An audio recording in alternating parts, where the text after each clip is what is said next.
Hello guys. आज हम एक कविता के माध्यम से भारतीय संविधान की 12 अनुसूचियों को याद करेंगे। तो चलिए शुरू करते हैं। मूल संविधान में 8 अनुसूचियां थीं। बाद में एक एक करके 4 अनुसूचियां जोड़ी गईं, जो कि वर्तमान में 12 अनुसूचियां हो चुकी हैं। तो चलिए शुरू करते हैं, एक एक करके हम अनुसूचियों को पढ़ेंगे। पहले जो कविता है उसको पढ़ेंगे। उस कविता के माध्यम से हम 12 अनुसूचियों को याद कर लेंगे यहीं पे, बाद में एक्सप्लेन करेंगे। तो चलिए शुरू करते हैं।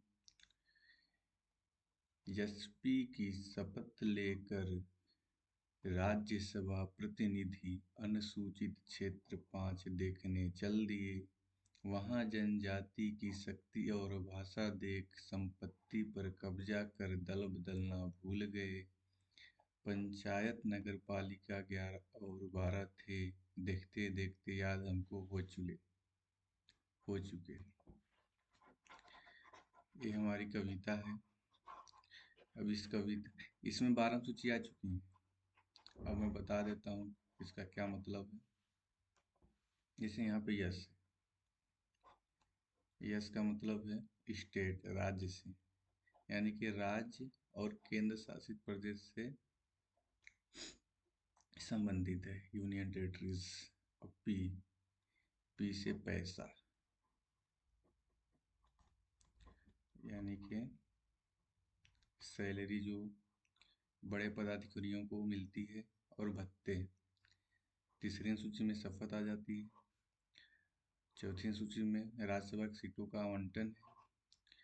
और 5वीं सूची में अनुसूचित क्षेत्र आते हैं, जिसमें 10 भारतीय राज्य आते हैं।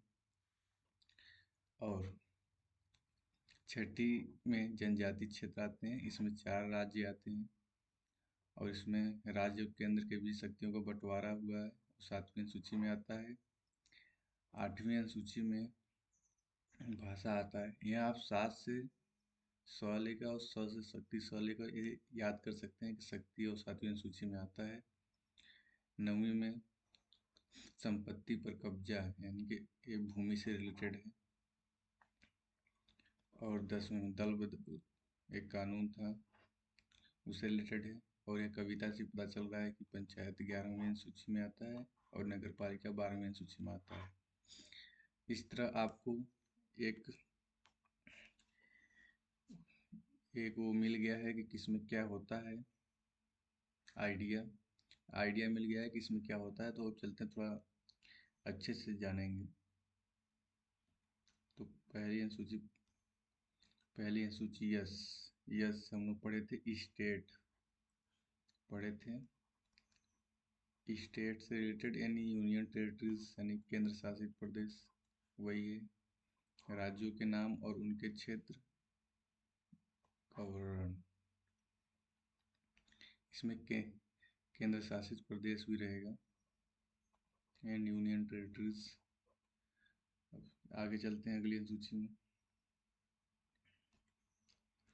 दूसरी पी से हम लोग याद किए थे पैसा यानी कि सैलरी यानी भत्ते जो मिलते हैं बड़े पदाधिकारियों को। यानी दूसरी सूची में क्या है, राष्ट्रपति, राज्यपाल और अन्य उच्च अधिकारियों को वेतन और भत्ते। ये हो गया। अगली सूची पर चलते हैं। कितना आराम से आपको याद हो रहा है, आपको पता भी नहीं चलेगा। शपथ, तीसरी सूची में विभिन्न पदाधिकारियों के द्वारा ली जाने वाली शपथ और प्रतिज्ञान, ये तीसरी सूची में आती है। अगली सूची पे चलते हैं। राज्यसभा प्रतिनिधि, चौथी सूची में आता है। राज्य और केंद्र शासित प्रदेशों के लिए राज्यसभा की सीटों का आवंटन। आराम से आपको याद हो रहा है, कोई दिक्कत नहीं है। जैसे कि कविता से पता चल रहा है, अनुसूचित क्षेत्र 5, यानी कि 5वीं सूची में अनुसूचित क्षेत्र आते हैं।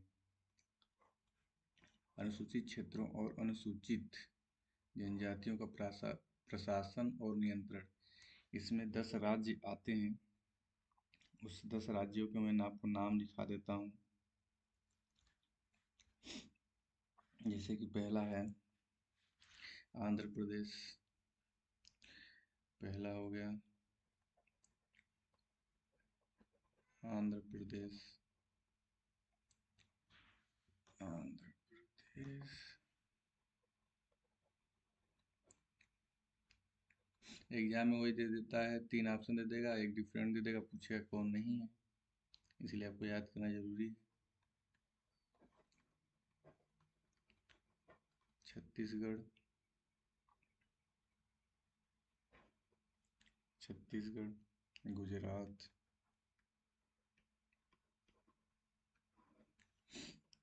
हिमाचल प्रदेश। हिमाचल प्रदेश। झारखंड।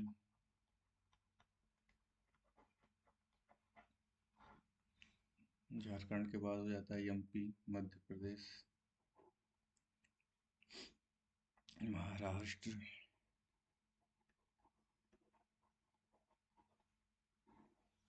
महाराष्ट्र के बाद आ जाता है उड़ीसा। उड़ीसा के बाद आ जाएगा राजस्थान।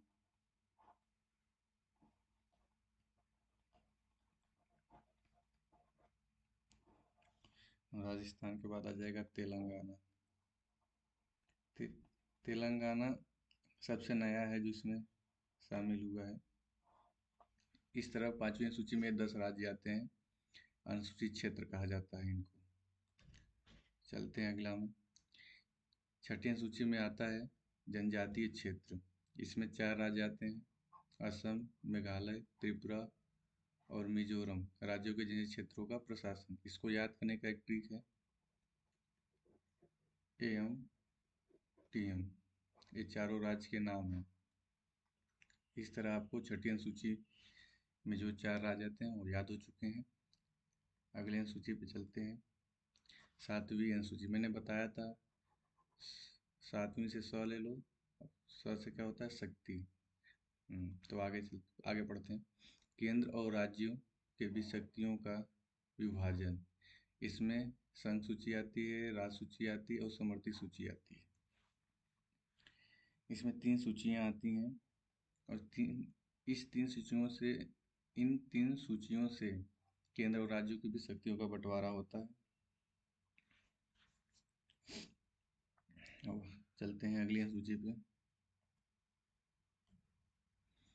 8वीं अनुसूची। 8वीं अनुसूची में आता है भाषा, आधिकारिक भाषाएं। शुरू में इसमें यानी कि मूल संविधान में 14 भाषाएं थी, बाद में कुछ कुछ कर करके 8 और ऐड की गई, तो वर्तमान में 22 आधिकारिक भाषाएं शामिल हैं 8वीं अनुसूची में। तो चलते हैं अगली अनुसूची पर। 9वीं अनुसूची। मूल संविधान में ये अनुसूची नहीं शामिल थी, इसको पहले संविधान संशोधन अधिनियम के द्वारा ऐड किया गया था, फर्स्ट कॉन्स्टिट्यूशन अमेंडमेंट एक्ट के द्वारा ऐड किया गया था। 9वीं में क्या था, संपत्ति पर कब्जा, भूमि सुधार और भूमि संबंधी अन्य कानून जो न्याय समीक्षा से परे हैं, ये 9वीं अनुसूची में आता है। अगला पे चलते हैं। 10वीं अनुसूची। 10वीं अनुसूची में दल बदल। 10वीं सूची में था, मतलब है, दल बदल विरोधी कानून। इसको ऐड किया गया था 52 संविधान संशोधन अधिनियम के द्वारा, कॉन्स्टिट्यूशन अमेंडमेंट एक्ट के द्वारा इसको ऐड किया गया था। जैसे कविता से पता चल रहा है, पंचायत 11वीं सूची में है, नगर पालिका 12वीं सूची में है। तो 11वीं में क्या है, पंचायतों की शक्तियाँ, अधिकार और उत्तरदायित्व। 12वीं में नगर पालिकाओं की शक्ति, अधिकार और उत्तरदायित्व। इसको ऐड किया गया था 73 कॉन्स्टिट्यूशन अमेंडमेंट एक्ट के द्वारा, और इसको ऐड किया गया था 74 कॉन्स्टिट्यूशन अमेंडमेंट एक्ट के द्वारा। इस तरह आपको 12 के 12 सूचियाँ याद हो चुकी हैं मुँह ज़बानी। एक बार कविता देख लो, बस उसके बाद कोई दिक्कत नहीं, सब अपने आप याद हो जाएगा। एक शॉर्ट रिवीजन कर लेते हैं। शॉर्ट रिवीजन, पहले सूची में आता है स्टेट इन यूनिटरी, राज्य केंद्र शासित प्रदेश से जो संबंधित है। दूसरे में पैसा यानी कि सैलरी, सैलरी से रिलेटेड था। तीसरा में शपथ, शपथ। चौथे में राज्यसभा की सीटों का आवंटन था, राज्यसभा। और पांचवी में था अनुसूचित क्षेत्र, अनुसूचित क्षेत्र, अनुसूचित अनुसूचित क्षेत्र। इसमें 10 राज्य शामिल थे। छठवीं में जनजातीय क्षेत्र, जनजातीय क्षेत्र, इसमें 4 राज्य शामिल थे, इसको याद किए थे AMTM के द्वारा।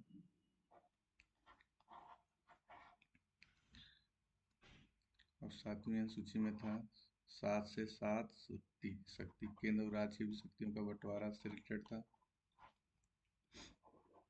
8वीं में भाषा से रिलेटेड था, आधिकारिक भाषाएं जो कि इस समय और 22 हैं। 9वीं में संपत्ति से रिलेटेड यानी भूमि से रिलेटेड था। 10वीं में था दल बदल कानून, दल बदल कानून से था। और 11वां में था पंचायत, 11 और 12, और 12वां में नगर पालिका, नगर पालिका से रिलेटेड था। इस तरह आपको 12 की 12 अनुसूचियाँ याद हो चुकी हैं, एक शॉर्ट रिवीजन भी हो गया है। ऐसे ही ट्रिक के माध्यम से पढ़ने के लिए इस चैनल को फॉलो करें, मीन्स सब्सक्राइब करें। Thank you guys.